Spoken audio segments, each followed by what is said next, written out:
The initial steps involve establishing an organized framework by creating folders for scripts and materials.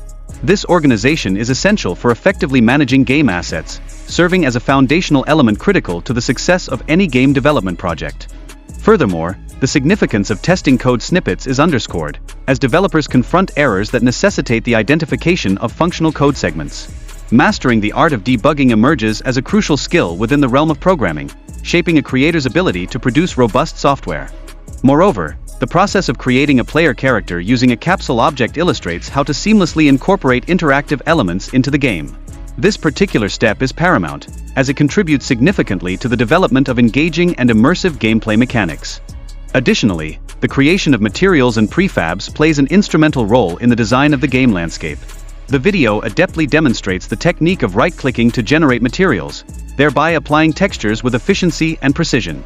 Transitioning from materials to gameplay, the process of segmenting the landscape into distinct blocks, such as grass, dirt, and stone, significantly enhances the gaming experience.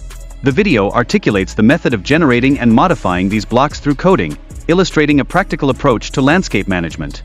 In the context of debugging, it becomes apparent that addressing code errors is an indispensable aspect of development. The presenter recounts their experiences dealing with manual code changes aimed at rectifying issues, thereby improving the overall functionality of the game. Moreover, the importance of applying various textures to different sides of a cube is accentuated, as this feature enhances the visual intricacy and realism of the three-dimensional model. Such attention to detail is fundamental in crafting an engaging visual environment.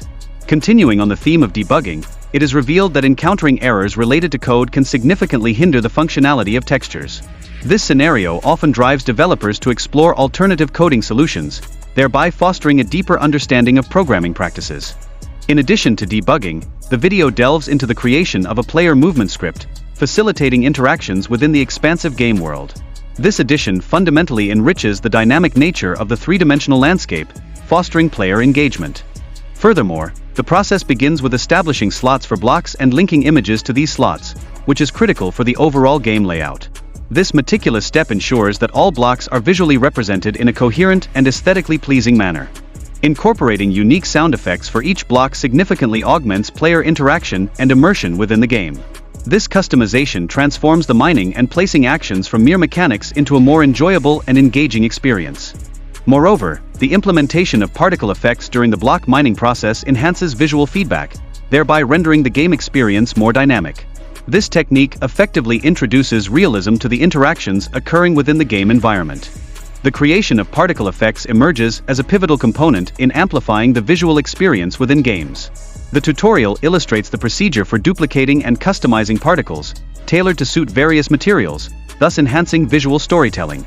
The introduction of a crafting system is another critical facet discussed, focusing specifically on devising a recipe for crafting planks. This involves establishing a user interface that encompasses both input and output slots, facilitating user interaction and engagement. Lastly, troubleshooting the crafting functionality brings to light the common challenges encountered in game development. The presenter shares their insights regarding coding errors and the iterative testing process, highlighting the importance of resilience and adaptability in the face of technical hurdles.